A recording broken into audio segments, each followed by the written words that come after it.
dito ang walang iyang China! Marisa, ano ba ang problema? This house is big enough for everybody. Kahit isang barangay, kasya dito. Hindi bahay ang punan ng bahay na to, Delphine! Tama si Mommy Daddy. Insulto na nga po sa kanya na dito niyo pinatira ang anak ninyo sa ibang babae. Huwag niyo naman dagdagan pa yun sa pagpapatira dito kay Tita Laila. Baka nakakalimutan niyo, siya nagpatakas kay Bridget nung tangayin ni Bridget si Samantha.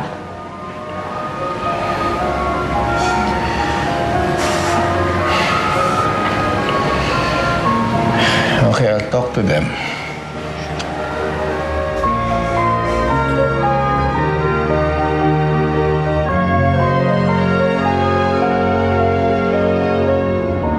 Ginawa na palang guest room itong dating kwarto ko. Eh, paano ko ngayon ito papaayos? Eh, wala pa naman akong kita ngayon. Wala. Hirap na lang tayo ng pera kay Daddy. Oo nga pala.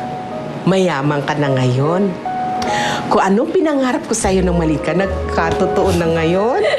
Oy ha, pero dagdagan mo yung pang-shopping ko. Matagal na ako hindi nagpapalit ng gamit ha. Naku, hindi na ako in. Ay, naku. Ay. Pasok. Bridget. Hi! Delphine, good morning!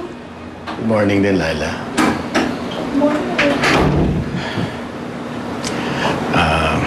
Sorry, Laila, ha? Pero hindi ka na pwedeng tumira sa bahay na ito, eh. Pero parang nanay ko na po si Tita Laila. Kung saan po ako, dapat doon po siya nakatira. Oo nga naman, Delphine.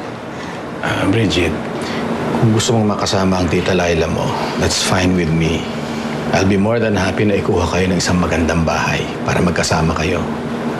So it's either pareho kayo umalis ng bahay na ito o maiiwan ka. Pero ikaw lang, Bridget. Pero Dad, Ito na ang desisyon ko. Ito ang masusunod.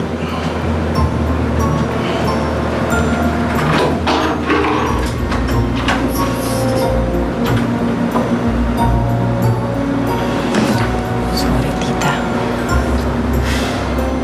Sige, karga mo niya. Ingatan mo, ha? This is very good exercise for you, Laila. Para finally mabawasan na yung baby fat mo sa katawan. Dito, oh. Oo nga. Mataba na ako. Mataba na ako. Pero at least hindi katulad mo na may nilegis sa muka. Subukan mo kaya mag-botox para maiba naman. Naku, oo nga. Dumabi lang naman ito simula nang dumating kayong magtiyahin sa bahay, eh. But don't you worry, ha? I'll follow your advice. Mayaman naman ako, eh. I can afford it. Baka gusto mo isabay ko niya yung pagpapalaipo mo. Greg, let's go! Talaga ng sakit ang katawan ng babae ito. Bumalik ka kaya dito. Tama na. Tama na.